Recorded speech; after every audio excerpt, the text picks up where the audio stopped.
Wrong road. Thomas's branch line is important, and so is Edward's.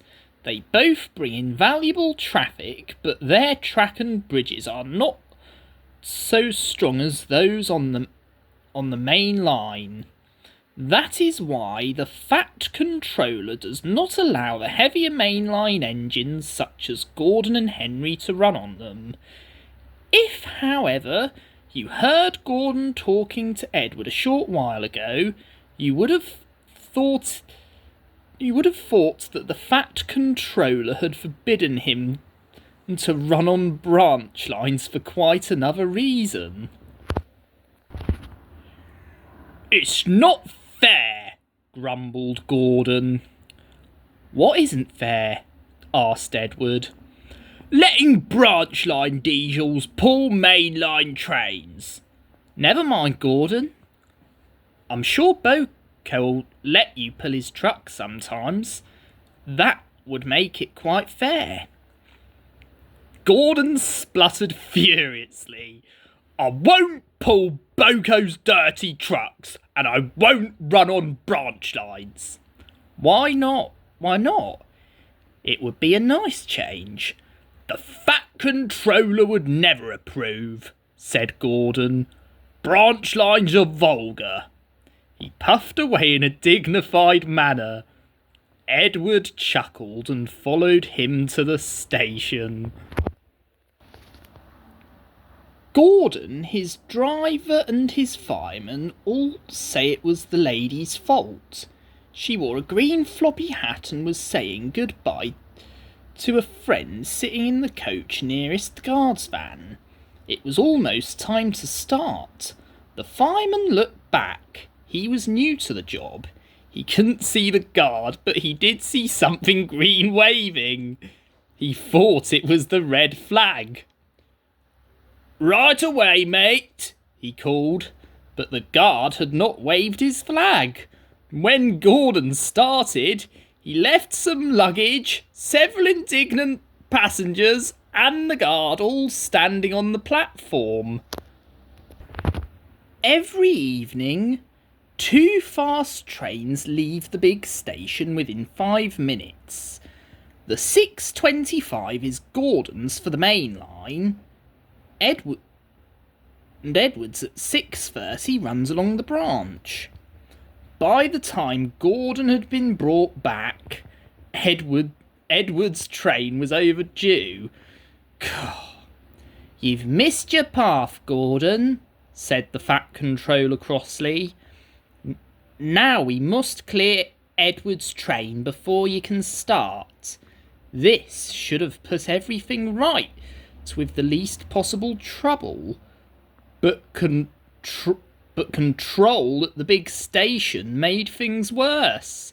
They forgot to warn the signalman at Edwards Junction about the change of plan.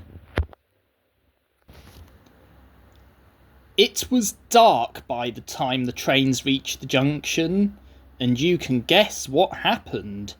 Edward went through on the main, while Gordon was switched onto the branch. It took the Fat Controller several hours to sort out the tangle and pacify the passengers. In the end, Gordon was left with his fire drawn cold and cross on one of Edward's sidings. Bill and Ben peeped into the yard next morning. They wondered if Boko had brought them some trucks. There were no trucks, but they didn't mind that. Teasing Gordon, they thought, would be much better fun. What's that? Asked Bill loudly. Shh, whispered Ben. It's Gordon. It looks like Gordon, but it can't be. Gordon never comes on branch lines. He thinks them vulgar. Gordon pretended that he hadn't heard. Well, If it isn't Gordon, said Ben, it's just a pile of old iron, which we'd better take to the scrapyard. No, Bill, this lot's useless for scrap. We'll take it to the harbour and dump it in the sea. Gordon was alarmed. I am Gordon! Stop! Stop! The twins paid no attention. Gordon shut his eyes and prepared for the worst.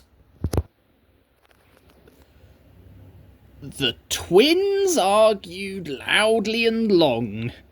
Bill favoured the scrapyard, while Ben said that the cutting up in such places was something cruel. It would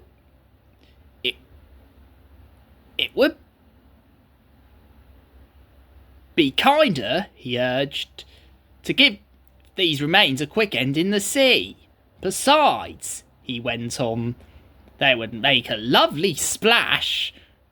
Gordon could not view either prospect with any enthusiasm. Up to that time, he had disapproved of diesels. They were, he considered, ugly, smelly, and noisy. But when he opened his eyes and saw Boko coming into the yard, he thought him the most beautiful sight that he had ever seen. "Boko, my dear engine!" he gasped. "Save me!" Boko quickly sized up the situation and sent Bill and Ben about their business. They were cheeky at first, but Boko threatened to take away the trucks of coal he had brought for them. That made them behave at once. Gordon thought he was wonderful. Those little demons, he said. How did you do it? Oh, well, said Boko. It's just a knack. Gordon thinks to this day that Boko saved his life, but we know that the twins were only teasing, don't we?